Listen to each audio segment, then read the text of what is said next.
part till this time, and this is the part 8th, which is related to the history related question, and little bit questions are from polity and geography point of view से. ठीक है, तो हम लोग अभी 7 parts अभी तक देख चुके हैं, और हर part 8 in this parts also contain 15. Total number of question will be till this time we have discussed 120 question, and the 9th part we will discuss the more 20 question, and as we finish all the GS question. आज जो हम लोग देखेंगे question, वो mainly question आपका polity से है, आपका ज्योग्राफी से है, और आपका लिटिल बिट आपका हिस्ट्री से रिलेटेड भी क्वेश्चन है, लिटिल बिट हिस्ट्री से रिलेटेड है. तो फर्स्ट क्वेश्चन पे जाते हैं. फर्स्ट क्वेश्चन है कि भौगोलिक क्षेत्र की दृष्टि से भारत के निम्न जिलों में से कौन सा जिला सबसे बड़ा है. मतलब आपका फिजिकल एरिया के दृष्टिकोण से भारत का निम्न में से कौन सा ऐसा जिला है जो सबसे बड़ा है. ठीक है, फिजिकल भौगोलिक क्षेत्र की दृष्टि से भारत के निम्न जिलों में से कौन सा जिला सबसे बड़ा है.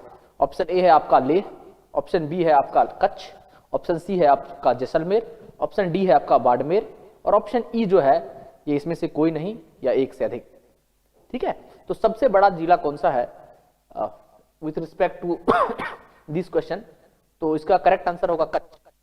कच्छ जो है वो गुजरात में, और वो भारत का सबसे बड़ा जिला है. ठीक है, दूसरा जो है वो लेह डिस्ट्रिक्ट है, वो सेकंड नंबर पे है. फर्स्ट जो है आपका कच्छ है, सेकंड जो है आपका लेह है, थर्ड जो है आपका जैसलमेर है, और ये बाड़मेर जो है ये 5th जिला है, और आपका बीकानेर जो है वो इंडिया का चौथा सबसे बड़ा जिला है. चौथा सबसे बड़ा जिला है. तो मैं फिर से रिपीट कर देता हूं, भारत का सबसे बड़ा जिला जो है वो कच्छ है, गुजरात में है. लेह जो है आपको पता है, जब अब अलग लद्दाख अलग ही बन चुका है टेरिटरी, तो वहां पर है. जैसलमेर आपका तीसरा सबसे बड़ा जिला है, जो कि आपके राजस्थान में है. चौथे नंबर पे आपका बीकानेर है. ठीक है, वो चौथे नंबर पे है, जिसका भुजिया आता है. और 5वें नंबर पे आपका बाड़मेर है, जो भी आपका राजस्थान में है. तो ये तीनों जो है जैसलमेर, बाड़मेर और आपका बीकानेर, ये तीनों जो है वो राजस्थान में है. ठीक है, आगे हम लोग बढ़ते हैं. दूसरा क्वेश्चन है कि भारत के किस राज्य में वन्य जीव अभ्यारण्य सबसे अधिक संख्या में, मतलब वन्य जीव अभ्यारण्य की संख्या किस राज्य में सबसे अधिक है. ऑप्शन ए है कर्नाटक, ऑप्शन बी है आपका तमिलनाडु, ऑप्शन सी है आपका महाराष्ट्र, ऑप्शन डी है आपका मध्य प्रदेश, और ऑप्शन ई जो है वो इसमें से कोई नहीं या एक से अधिक. तो इसका करेक्ट आंसर है ऑप्शन सी जो है वो करेक्ट आंसर है. सबसे ज्यादा वन्य जीव अभ्यारण्य जो है वो आपके महाराष्ट्र में है. ठीक है, सबसे ज्यादा वन्य जीव अभ्यारण्य जो है वो आपके महाराष्ट्र में है. महाराष्ट्र है हाईएस्ट नंबर ऑफ वन्य जीव अभ्यारण्य. तीसरा नंबर क्वेश्चन है, ये बिहार से रिलेटेड है, बिहार ज्योग्राफी से रिलेटेड क्वेश्चन है कि बिहार में प्रवाहित होने वाली निम्न नदियों में से उत्तर की ओर प्रवाहित होने वाली कौन सी नदी है जो कि उत्तर की ओर बहती है. ठीक है, ऑप्शन ए है आपका बागमती, ऑप्शन बी है आपका कमला, ऑप्शन सी है कोसी, और ऑप्शन डी जो है यह है गंडक, और ऑप्शन ई जो है इसमें से कोई नहीं या एक से अधिक. मतलब कौन सी ऐसी नदी है चारों में से जो उत्तर की ओर बढ़ती है, मतलब नॉर्थ की ओर बहती है, उत्तर की ओर बहती है. तो आप इस ऑप्शन को अगर आप देखिएगा, इसमें से जितनी नदियां हैं सभी उत्तर की ओर बहती है, उत्तर से दक्षिण की ओर बहती है. सभी नदियां नॉर्थ टू साउथ बहती है, नॉर्थ से साउथ सभी सारी नदियां बहती है. उत्तर से दक्षिण की ओर सारी नदियां उत्तर से दक्षिण की ओर बहती है. तो बट इसमें क्वेश्चन पूछा है कौन सी नदी उत्तर की ओर बहती है, तो इसका आंसर ऑप्शन जो होगा वो ई होगा. इसमें से कोई भी सही नहीं है, क्योंकि सारी नदियां उत्तर से दक्षिण की ओर बहती है. बट ये जो इसमें पूछा है कि कौन सी नदी जो उत्तर की ओर बहती है, तो एक भी क्वेश्चन सही नहीं होगा. मतलब आप अगर इसमें देखेंगे एक भी ऑप्शन सही नहीं है. ये क्वेश्चन लिटिल बिट ट्रिकी है.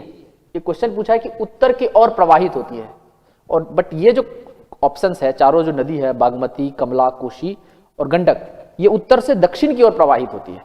ठीक है, तो ये इसका ई आंसर जो होगा वो होगा, इनमें से कोई नहीं सही है. ठीक है, इसका पीपीटी आपको मिल जाएगा टेलीग्राम पे. ये 5वां नंबर है, निम्न हिमालय पर्वत श्रेणियों में से किस पर्वत श्रेणी को अटल टनल पार करती है. कौन सा हिमालय का पर्वत श्रेणी है जो अटल टनल से निकलता है. ठीक है, अटल टनल उससे निकलता है, दिस इज अटल टनल, ये उससे निकलता है. ऑप्शन ए है जस्कर, ऑप्शन बी है पश्चिम पीर पंजल, ऑप्शन सी जो है वो लद्दाख, ऑप्शन डी जो है वो पूर्वी पीर पंजल, और ऑप्शन ई जो है इसमें से कोई नहीं है एक से अधिक। मतलब कौन सी ऐसी आपका हिमालय की श्रेणियां हैं जिसमें अटल टनल बना हुआ है, अटल टनल उसके ऊपर बना है, कौन सी ऐसी हिमालय की श्रेणियां हैं जिसके ऊपर अटल टनल बना हुआ है? ऑप्शन ए है जस्कर, ऑप्शन बी है पश्चिम पीर पंजल, ऑप्शन सी है लद्दाख, और ऑप्शन डी है पूर्वी पीर पंजल। ठीक है, तो ऑप्शन डी जो है वो सही है, पूर्वी पीर पंजल। ठीक है, इसी में अटल टनल आपका है। तो अटल टनल पे मैं एक सेपरेट वीडियो बनाऊंगा, तो उसमें इसके बारे में और ज्यादा हम लोग डिस्कस कर लेंगे। ये 5वां नंबर क्वेश्चन है, और ये क्वेश्चन आपका करंट से रिलेटेड है। भारत का 13वां प्रधान बंदरगाह किस राज्य में स्थापित किया जाने वाला है? मतलब 13 जो मेजर पोर्ट है, प्रधान बंदरगाह 13 जो मेजर पोर्ट है, ठीक है, वो किस राज्य में स्थापित किए जाने वाला है? जो पोर्ट है 13th मेजर पोर्ट जो बनने वाला है वो किस राज्य में बनेगा? ऑप्शन ए है केरला, ऑप्शन बी है आपका गुजरात, ऑप्शन सी है आपका महाराष्ट्र, ऑप्शन डी है आपका तमिलनाडु, और ऑप्शन ई जो है इसमें से कोई नहीं या एक से अधिक। तो अगर आप इसको देखिएगा तो इसका सही आंसर जो होगा वो होगा आपका महाराष्ट्र। महाराष्ट्र में जो है आपका 13वां प्रधान बंदरगाह जो है वो महाराष्ट्र में स्टैब्लिश्ड होने वाला है। ठीक है, तो ये 13th का C answer, correct answer is C. आगे हम लोग 6th नंबर क्वेश्चन पे जाते हैं। ये भी आपका करंट से रिलेटेड है। निम्न राज्यों में से कौन सा राज्य भारत में सर्वाधिक सौर ऊर्जा का उत्पादन करता है? सबसे ज्यादा सौर ऊर्जा का उत्पादन करता है कौन सा ऐसा राज्य है जो सबसे ज्यादा सौर ऊर्जा, सोलर एनर्जी का उत्पादन करता है? कौन सा ऐसा राज्य? ऑप्शन ए है तेलंगाना, ऑप्शन बी है आपका कर्नाटका, ऑप्शन सी है आपका आंध्र प्रदेश, और ऑप्शन डी जो है वो राजस्थान, और ऑप्शन ई जो है वह इसमें से कोई नहीं या एक से अधिक। मतलब कौन सा ऐसा राज्य है जहां सौर ऊर्जा का सर्वाधिक उत्पादन होता है? तो इसका करेक्ट आंसर होगा आपका कर्नाटका। बी जो है कर्नाटका, वहां पर आपका सबसे ज्यादा सौर ऊर्जा का प्रोडक्शन होता है। ठीक है, और इंडिया में इंटरनेशनल सोलर अलायंस जो है इंडिया ने ही बनाया है, और उसका हेडक्वार्टर है आपका, आप कमेंट सेक्शन में बताना है कि इंटरनेशनल सोलर अलायंस का हेडक्वार्टर कहां पर है। ठीक है, और भारत में सौर ऊर्जा से करीबन 37,000 मेगावाट हम बिजली पैदा करते हैं। ठीक है, 37,000 मेगावाट हम जो है सोलर ऊर्जा से हम बिजली पैदा करते हैं भारत में। तो सबसे ज्यादा सोलर ऊर्जा से बिजली जो मिलता है सोलर एनर्जी से, वो कर्नाटका उत्पादन करता है। ठीक है,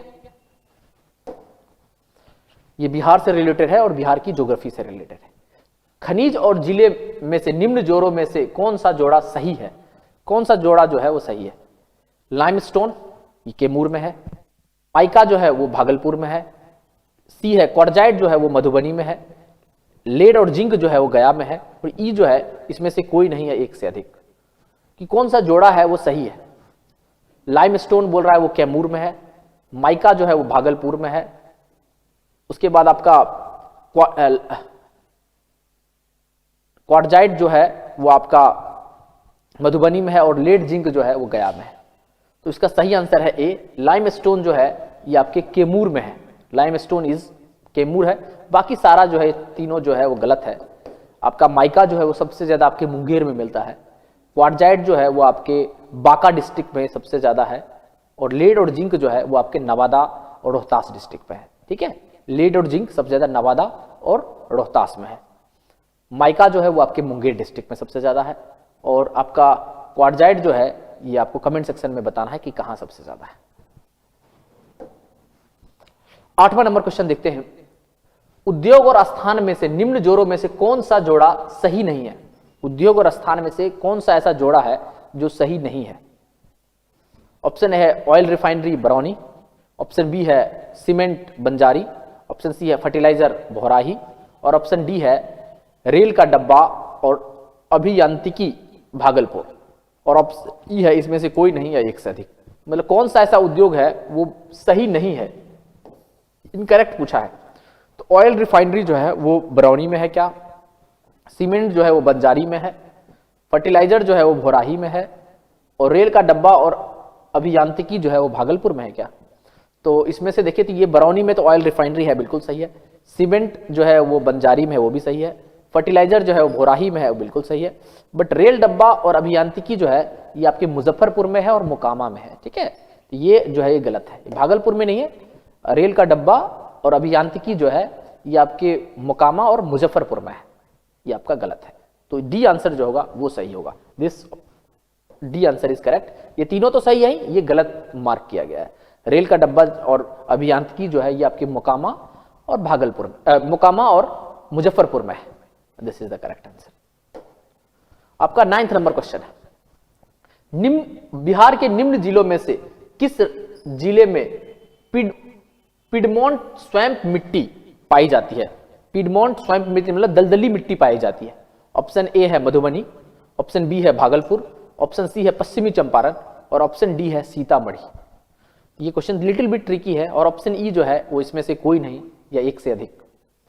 तो अगर आप इसमें देखिएगा तो पिडमोंट स्वैम्प मिट्टी मतलब दलदली जो मिट्टी है वो कहाँ है, तो वो आपके तराई रीजन, नेपाल का जो तराई रीजन है वो पश्चिमी चंपारण मिलता है, तो वहीं पे आपका पिडमोंट मिट्टी, दलदली मिट्टी जो मिलता है ये पश्चिमी चंपारण होगा आपका, ये करेक्ट आंसर होगा, ठीक है। वहीं पे दलदली और वो नेपाल के तराई रीजन में पाया जाता है, ठीक है। 10वां नंबर क्वेश्चन है, ये क्वेश्चन अगर आप बिहार की ज्योग्राफी मैप अगर अपने घर पे लगाए होंगे और if you are studying the map frequently तो definitely you will able to solve this question. अगर आपको बिहार का मैप के हिसाब से आपको मैप याद नहीं है कि कौन सा जिला किधर है, तो you will not able to solve this question, आप इस क्वेश्चन को सॉल्व भी नहीं कर सकते। ऑप्शन है, बिहार के निम्न प्रशासनिक विभागीय जोड़ों में से किस जोड़ों से गंगा नदी नहीं बहती है? मतलब कौन सा ऐसा प्रशासनिक जोड़ा है, प्रशासनिक विभागीय जोड़ा मतलब प्रमंडल कौन सा ऐसा प्रमंडल, ये चारों प्रमंडल 8 प्रमंडल का नाम है, तो 8 जो प्रमंडल है इसमें से कौन सा ऐसा प्रमंडलीय जोड़ा है जहां से गंगा नदी नहीं बहती है? यही क्वेश्चन पूछा है कि प्रशासनिक विभागीय जोड़ों मतलब प्रमंडल जो है वो किस प्रमंडल में गंगा नदी नहीं बहती है। तो आपको पहले यह पता करना होगा कि किस प्रमंडल में कौन सा डिस्ट्रिक्ट आता है, ठीक है। ये दरभंगा प्रमंडल है, मुंगेर प्रमंडल है, पूर्णिया है, भागलपुर है, तिरहुत है, सारण है, कोशी है, मगध है और एक पटना का नाम छूट गया है। 9 प्रमंडल है तो पटना का नाम छूट गया है। तो पटना से तो गंगा बहती है, ये तो श्योर है। तो इस किस प्रमंडल में से कौन सा ऐसा जोड़ा है जिसमें से गंगा नदी नहीं बहती है? तो ऑप्शन ए है आपका दरभंगा और मुंगेर।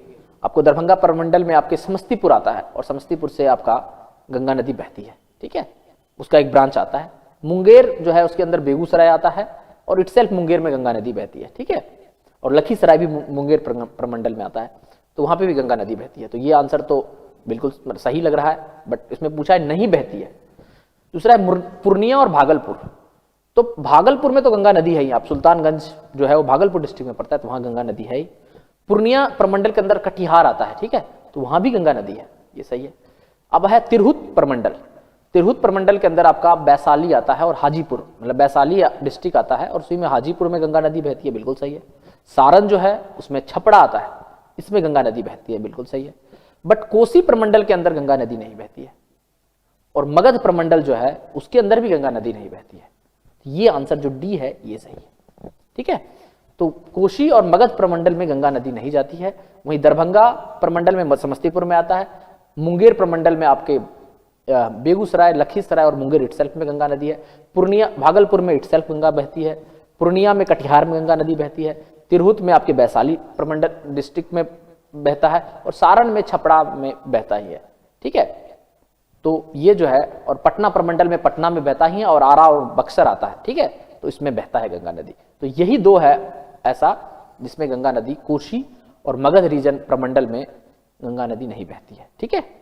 ये आपका ज्योग्राफी से रिलेटेड था। तो if you have the knowledge regarding the geography of Bihar कि कहां पर कौन सा जिला है और कौन सी नदी कहां से बहती है, तब आप कर सकते हैं। और दूसरा, आपको प्रमंडल के बारे में भी अगर बेसिक जानकारी है तो you will solve this question. ये आपका लिटिल बिट पॉलिटी और हिस्ट्री से रिलेटेड क्वेश्चन है। वर्ष 1632 में बिहार के पटना शहर में कौन सी कंपनी ने अपनी फैक्ट्री स्थापित की थी? 1632 ईस्वी में बिहार के पटना शहर में किस कंपनी ने अपनी फैक्ट्री स्थापित की थी? बिहार में पूछ रहा है, वो भी पटना में, किस कंपनी ने अपनी 1632 में अपनी फैक्ट्री स्थापित की थी? ऑप्शन ए है East India Company, option B है Dutch East India Company, option C है पुर्तगीज ईस्ट इंडिया कंपनी, और ऑप्शन डी है फ्रेंच ईस्ट इंडिया कंपनी, और ऑप्शन ई है इसमें से कोई नहीं या एक से अधिक। मतलब ब्रिटिश ईस्ट इंडिया कंपनी है, डच ईस्ट इंडिया कंपनी है, पुर्तगीज ईस्ट इंडिया कंपनी है, या फ्रेंच ईस्ट इंडिया कंपनी है, या इसमें से कोई नहीं या एक से अधिक है। ठीक है, तो अगर आप देखें तो British east India company Bharat में कब आया था? 1600 ईस्वी में आया था। बट इसमें पूछा है, बिहार में पूछा है। Dutch East India company India में कब आया था? 1602 ईस्वी में आया था। पुर्तगीज ईस्ट इंडिया कंपनी कब आया था? 1628 ईस्वी में आया था। और फ्रेंच ईस्ट इंडिया कंपनी कब आया था? 1664 ईस्वी में आया था। ठीक है, इंडिया में मैं ईयर लिखा हूं, जो मैं ईयर लिखा हूं आपका, British east India company Bharat में 1600 ईस्वी में आया था, वहीं पे डच ईस्ट इंडिया कंपनी जो है 1602 ईस्वी में आया था, वहीं पे आपका पुर्तगीज ईस्ट इंडिया कंपनी 1628 में आया, और फ्रेंच ईस्ट इंडिया कंपनी 1664 में आया। ये भारत में आया है। ठीक है, आपको कंफ्यूजन हो सकता है कि पुर्तगीज जो है वो 1498 में वास्को डिगामा भारत आया था, बट वो ईस्ट कंपनी नहीं आया था, as a person Vasco da Gama जो है वो 1498 में भारत में आया था, बट वो कंपनी उस समय नहीं बना था। तो इसका जो सही आंसर होगा वो होगा डच। डच ने 1632 में पटना में अपना फैक्ट्री स्थापित किया था। ऑप्शन बी सही होगा कि डच जो है 1632 में पटना में अपना फैक्ट्री स्थापित किया था। ठीक है, बट इंडिया कब आया? तो ये क्वेश्चन आपका आ सकता है कभी भी अगले एग्जाम में कि ब्रिटिश ईस्ट इंडिया कंपनी जो है वो आपके 1600 में आया, उसके बाद आपका डच जो है वो 1602 में आया, आपके पुर्तगीज जो है वो आपके 1628 में आया, और आपका फ्रेंच जो है वो 1664 में आया। ठीक है, 12th नंबर क्वेश्चन है, निम्न में से कौन सा विकेंद्रीकरण की वैशिष्टिक नहीं है? मतलब सही नहीं बता रहा है कि विकेंद्रीकरण से क्या फायदे हैं, ये नहीं बता रहा है। ऑप्शन ए जो है वो है स्वायत्तता, मतलब ऑटोनॉमी मिलता है। विकेंद्रीकरण मतलब डिसेंट्रलाइजेशन, विकेंद्रीकरण मतलब डिसेंट्रलाइजेशन, डिसेंट्रलाइजेशन, विकेंद्रीकरण का मतलब यही होता है डिसेंट्रलाइजेशन। फॉर एग्जांपल, हमने सत्ता का विकेंद्रीकरण है कि केंद्र सरकार है, फिर राज्य सरकार है और स्थानीय निकाय है। ये क्या है? सत्ता का विकेंद्रीकरण है कि केंद्र का कुछ मैटर पे केंद्र कानून बनाएगा, कुछ मैटर पे राज्य, और कुछ मैटर पे पंचायत को भी पावर है कि वो अपने आप रेगुलेट कर सके। ठीक है, रेगुलेशन का पावर पंचायत को है, तो वो है सत्ता का विकेंद्रीकरण। तो उससे क्या उसकी क्या विशिष्टता नहीं है? पहला है स्वायत्तता नहीं मिलती, मतलब ऑटोनॉमी नहीं मिलता है। विकेंद्रीकरण करने से आपका ऑटोनॉमी नहीं मिलता है। नहीं, ऑटोनॉमी तो मिलता है, बिल्कुल सही है।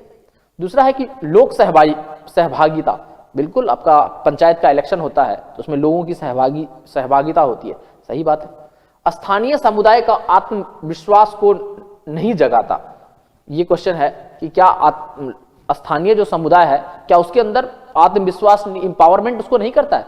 नहीं, बिल्कुल उसको इंपावर करता है, लेकिन क्वेश्चन पूछा नहीं करता है, ये आंसर जो है वो सही दिख रहा है। बट हम चौथा भी देख लेते हैं, स्थानीय समुदायों को सशक्त बनाना, बिल्कुल है कि लोकल बॉडीज को आपको सशक्त बनाना है। ठीक है, सेल्फ रिलायंस बनाना है, तो ये बिल्कुल उसका है।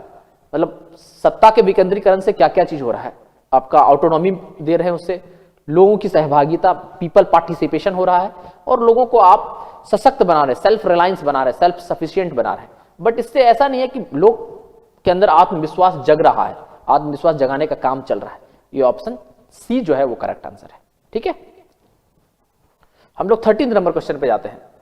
13 नंबर क्वेश्चन है कि ब्रिटिश शासन काल में संविधान के विकास में कौन सा कानून ऐतिहासिक नहीं है? मतलब ब्रिटिश सरकार जब आया तो अलग अलग एक्ट्स लाया इंडिया में, और एक्ट्स आने से अलग अलग टाइम में अलग अलग एक्ट्स आया, और उस एक्ट के साथ हमारा कॉन्स्टिट्यूशन का भी डेवलपमेंट होते रहा। तो इसमें से कौन सा ऐसा एक्ट है जिससे हमारा कॉन्स्टिट्यूशन का वो ऐतिहासिक नहीं है, भारत के कानून बनाने में वो ऐतिहासिक नहीं है? पहला है रेगुलेटिंग एक्ट 1773, मतलब दूसरा है चार्टर एक्ट 1833, ऑप्शन सी है गवर्नमेंट ऑफ इंडिया एक्ट 1919, इसको बोलते हैं 1919 को बोलते हैं मॉन्टेस्क्यू चेम्सफोर्ड रिफॉर्म, और ऑप्शन डी है protection for civil rights act 1955। ठीक है, और ऑप्शन ई है इसमें से कोई नहीं है एक से अधिक। तो कौन सा ऐतिहासिक नहीं है? रेगुलेटिंग एक्ट डेफिनेटली उससे हमारा बनता है, चार्टर एक्ट ये भी ऐतिहासिक है क्योंकि इस रेगुलेटिंग एक्ट से आपका ईस्ट इंडिया कंपनी को कमान मिला था, एडमिनिस्ट्रेटिव पावर मिला था। जो ब्रिटिश ईस्ट इंडिया कंपनी थी उसको एडमिनिस्ट्रेटिव पावर ये रेगुलेटिंग एक्ट से मिलता है। चार्टर एक्ट से भी ऐतिहासिक था कि उस समय चार्टर एक्ट आने से गवर्नर ऑफ बंगाल जो था वो अब बन गया था गवर्नर जनरल ऑफ इंडिया। वो जो गवर्नर ऑफ बंगाल का जो टाइटल था वो अब हो गया था गवर्नर जनरल ऑफ इंडिया। और गवर्नमेंट ऑफ इंडिया एक्ट 1990 ये भी आपका ऐतिहासिक है, इसको बोलते थे मोंटेस्क्यू चेम्सफोर्ड रिफॉर्म। और इसमें क्या था कि आपने डायरकी जो है वो स्टेट में लाया था, स्टेट में डायरकी लाया था। बट ऑप्शन डी है protection of civil rights act 1955। इसमें आपने क्या किया, आर्टिकल 17 जो है कि फॉर एग्जांपल कोई पर्सन जो है अनटचेबिलिटी प्रैक्टिस करता है, कि छुआछूत की भावना रखता है, तो उसमें आपने एक एक्ट बना दिया कि अगर कोई किसी के साथ आर्टिकल, किसी पर्सन का आर्टिकल 17 का मतलब राइट टू अनटचेबिलिटी जो है, राइट अगेंस्ट अनटचेबिलिटी जो है, उसका अगर वायलेशन होता है तो डेफिनेटली वो कोर्ट को अप्रोच कर सकता है। उसको आपने लीगल बना दिया। मतलब फंडामेंटल राइट तो लीगल है ही, बट आपने ये protection of civil rights act 1955 से आपने कह दिया कि कोई पर्सन के साथ डिस्क्रिमिनेशन नहीं कर सकता है, ठीक है, अनटचेबिलिटी प्रैक्टिस नहीं हो सकता है, और अगर करता है तो वो क्रिमिनलाइज पॉलिट कर दिया आपने उसको। तो ये जो है ये आपका ऐतिहासिक नहीं है, ठीक है, ये तीनों ऐतिहासिक है, बट ये तो फंडामेंटल राइट था ही, ये ऐतिहासिक नहीं है। ऑप्शन डी जो है ये इसका सही आंसर है, ठीक है। ब्रिटिश काल में ये नहीं हुआ।